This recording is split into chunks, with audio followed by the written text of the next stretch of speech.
बिहार सरकार के पंचायती विभाग से 14 जून 2024 को एक नोटिस निकलता है। उस नोटिस में लगभग 600-650 किताबों की लिस्ट होती है जो बिहार के अलग अलग पंचायत स्तर पे पंचायती राज द्वारा बनाए गए लाइब्रेरियों के अंदर पहुंचाया जाना था और लाइब्रेरियों में रखा जाना था। इन लिस्टों को अगर आप देखिएगा तो आपको आश्चर्य इस बात पे होगा कि एक ऐसे व्यक्ति जिनका किसी ने शायद नाम नहीं सुना हो, जगदीश प्रसाद सिंह, इनकी 36 किताबें हर लाइब्रेरी में रखी गई है। जबकि बिहार के प्रसिद्ध बड़े बड़े जो सूरमा कह सकते हैं लिटरेचर के क्षेत्र में, अलग अलग क्षेत्र में, उनकी किताबों की संख्या इनसे कम है। उदाहरण के लिए रेणु फणीश्वर नाथ रेणु की मात्र 12 किताबें रखी गई इसमें। उषा किरण खान की भी 12 किताबें रखी गई है। राम वृक्ष बेनीपुरी की 13 किताबें रखी गई। मृदुला सिन्हा और विद्यापति की मात्र 7 किताबें, और उसके साथ साथ भिखारी ठाकुर, इतने बड़े भिखारी ठाकुर की 4 किताबें। राजेंद्र प्रसाद पूर्व राष्ट्रपति 3 किताबें। देवकी नंदन खत्री और शिव पूजन सहाय की 5 किताबें। आपको आश्चर्य हो रहा होगा कि आखिर ये जगदीश प्रसाद सिंह हैं कौन और इनकी इतनी सारी किताबें कैसे रखी गई। इनसे कम एक और है जो थोड़ा सा कम किताबें, नागार्जुन की 29 किताबें रखी गई। लेकिन सवाल ये उठता है आखिर ये जगदीश प्रसाद सिंह हैं कौन। जगदीश प्रसाद सिंह और इनकी किताबें इसलिए रखी गई 36 की 36, जबकि उन्होंने पूरे जीवन में 36 किताबें नहीं लिखी है। 12 उपन्यास लिखा है और वही लगभग 12-13 के आसपास इन्होंने नाटक लिखे हैं। जो लघु कहानियों का जो संकलन है उसको जोड़ करके 36 कर, यानी कि जीवन में जितना कुछ लिखा सब कुछ लाइब्रेरी में रख दिया गया। वो इसलिए रखा गया क्योंकि इनके पुत्र सुपुत्र IAS अधिकारी हैं और वो IAS अधिकारी भी सचिव हैं, उसी पंचायत राज विभाग के सेक्रेटरी हैं, जिस डिपार्टमेंट के द्वारा ये बुकों की लिस्ट, ये पुस्तकों की लिस्ट बनाई गई, लाइब्रेरियों में रखवाया गया। उस IAS अधिकारी का नाम है मिहिर कुमार सिंह। फिलहाल वो पथ निर्माण में चले गए हैं, लेकिन ये जून तक वहीं पे थे और तब ये लिस्ट बनाया गया था और रखा गया था। अब सवाल ये उठता है, एक तो ये मामला बनता है कि 36 किताबें क्यों रखी है, लेकिन दूसरा और भी बहुत सारे मामले बनते हैं।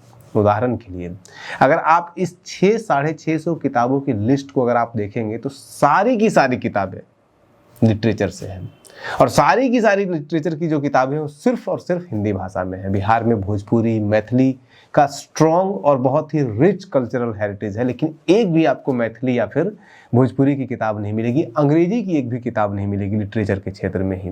जबकि लाइब्रेरी के अंदर किताबों की लिस्ट जो होती है वो संपूर्ण होनी चाहिए।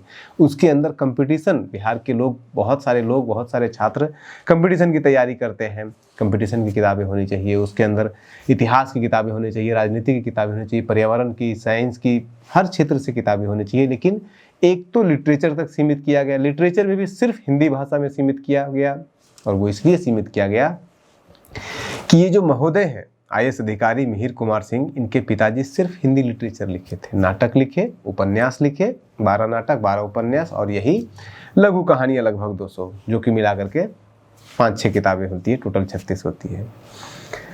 हालांकि ये अंग्रेजी के प्रोफेसर थे। पटना यूनिवर्सिटी में MA करने के बाद, PhD करने के बाद ये पूरा जीवन अंग्रेजी पढ़ाए हैं, लेकिन ये लिखे हैं हिंदी में, सिर्फ हिंदी लिटरेचर लिखे हैं। तो जब पिताजी ने हिंदी में लिखा तो किताबें की लिस्ट भी हिंदी ही बनाई गई। पिताजी ने सिर्फ लिटरेचर लिखा तो किताबों की लिस्ट में सिर्फ लिटरेचर डाला गया। ये है हिंदुस्तान के एक राज्य बिहार, जिसको कि लोग बड़े उम्मीद से देख रहे हैं कि आने वाले दौर में बिहार बहुत विकास करेगा, खाक विकास करेगा, ऐसे विकास करेगा जिसमें जो बिहार कभी आज़ादी के दौर तक अपनी लाइब्रेरियों के लिए फेमस हुआ करता था। 500 से अधिक लाइब्रेरीज हुआ करती थी इसी बिहार में। सुदामा प्रसाद, जो कि अभी आरा से सांसद हो गए हैं, 2022 तक वो विधायक थे और बिहार का विधानसभा लाइब्रेरी है उसके कमेटी के चेयरपर्सन हुआ करते थे। और उनके चेयरपर्सन में उन्होंने एक रिपोर्ट बनाई थी। उस रिपोर्ट में उन्होंने सारा कुछ निकाल के दिया था कि किस तरह से बिहार अपनी लाइब्रेरियों के लिए जाना जाता था। खुदा बख्श लाइब्रेरी हो या फिर शेखपुरा का लाइब्रेरी हो, पुराने दुनिया से लोग यहाँ पे की लाइब्रेरियों में आते थे पुराने किताबों को, मैन्युस्क्रिप्ट को पढ़ने के लिए। और आज आज़ादी के समय 500 से अधिक पब्लिक लाइब्रेरी सिर्फ हुआ करती थी बिहार के अंदर, और आज 50 लाइब्रेरी तक नहीं है, ये उसी रिपोर्ट में है। और इसके पीछे बहुत सारा कारण है, लेकिन कारणों को भी हम देखेंगे। लेकिन सवाल पहले हम इस तरह के IAS अधिकारियों से को समझने का प्रयास करते हैं कि आखिर ऐसा क्यों होता है कि बिहार के अंदर अपने सरकार की संपत्ति को, सरकार की संपत्ति ही नहीं बल्कि समाज की उस संपत्ति जिससे विकास किया जा सकता है समाज का, प्रदेश का, उसको लोग अपनी बपौती समझ लेते हैं, अपनी बपौती की संपत्ति समझ लेते हैं और अपने हिसाब से अपने पिता, इनके पिताजी का देहांत इसी साल मार्च में हुआ था, क्या पता लोग अपने पिता के संस्मरण में, स्मरण में मूर्तियां बनवाते हैं, बहुत तरह की चीज़ें बनवाते हैं। इन्होंने यही पिता के स्मरण में कर दिया कि इनकी सारी किताबें पूरे बिहार के सारे लाइब्रेरियों में भेज दिया एक झटके में। तो ये एक अलग बात है। अब इसी बिहार के अंदर ऐसा नहीं है कि बिहार का सारा डिपार्टमेंट, सारे IAS ऑफिसर ऐसे ही है, और इसकी मैं आपको एक डिपार्टमेंट का भी एग्जाम्पल दूंगा और एक IAS अधिकारी का भी एग्जाम्पल दूंगा। इसी बिहार का एजुकेशन डिपार्टमेंट ने ठीक 1 साल पहले एक और लिस्ट निकाली किताबों की, 253 किताबों की लिस्ट निकाली जो कि बिहार के अलग अलग विद्यालयों के अंदर जो लाइब्रेरियां बनी हुई है उसमें रखी जानी थी। आप उस लिस्ट को देखिए, उस लिस्ट में आपको कोई भी एक राइटर का 3 से 4 किताब से ज़्यादा नहीं मिलेगा, एक राइटर का। उसके अलावा उसी लिस्ट में अगर आप देखिएगा तो आपको इतिहास से लेकर, विज्ञान से लेकर, पर्यावरण से लेकर के, संगीत से लेकर के हर क्षेत्र और हर भाषा, अंग्रेजी, उर्दू तक भाषा में वहाँ पे आपको किताबें मिलेगी।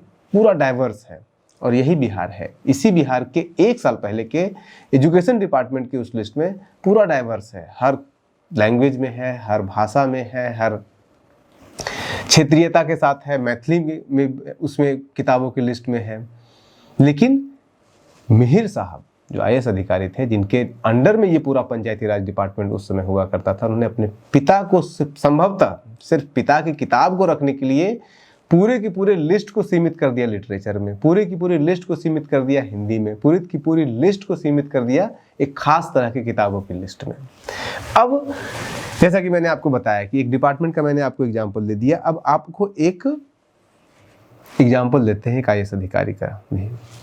कहते हैं ना, एक एग्जाम्पल भी था कि बर्बाद गुलिस्तान करने को एक ही उल्लू काफ़ी था, यहाँ तो हर उल्लू बैठा हुआ। थोड़ा सा इतिहास को भी थोड़ा सा देख लीजिए कि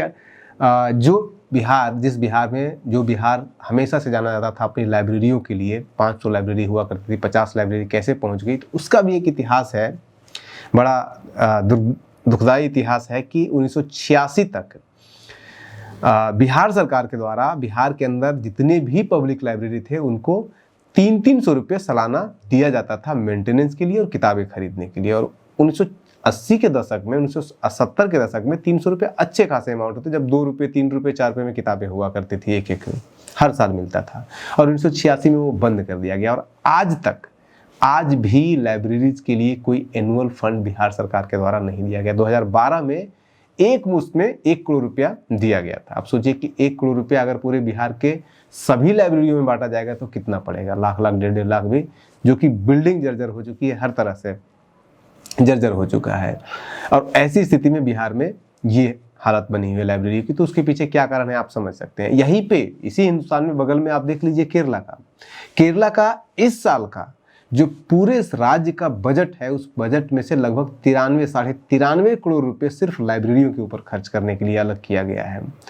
जिस बिहार में पिछले 50 सालों में शायद 93 करोड़ रुपया खर्च नहीं किया गया, केरल में 1 साल में पिछले साल का बजट और बिहार के बजट में 1 रुपया भी लाइब्रेरी के ऊपर नहीं दिया गया है। बिना लाइब्रेरी, बिना किताब, बिना पढ़ाई के कौन सा बिहार, कैसा बिहार, किस तरह का विकास करेगा, आप समझिए।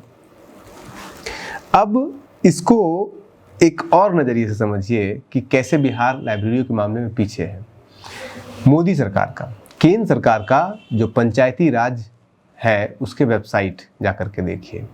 उस वेबसाइट पे हर राज्य में कितने कितने पंचायत के स्तर पे लाइब्रेरी बनी हुई है, ये आपको लिस्ट उसमें दिख जाएगा। उस लिस्ट में जाकर के अगर आप देखेंगे तो बिहार में मात्र पंचायत की मात्र 717 लाइब्रेरी है। पूरे बिहार में 5,500 6,000 पूरे पंचायत हैं बिहार के अंदर, और उसमें से मात्र 750 717 लाइब्रेरी पंचायतों में लाइब्रेरी दिया गया है।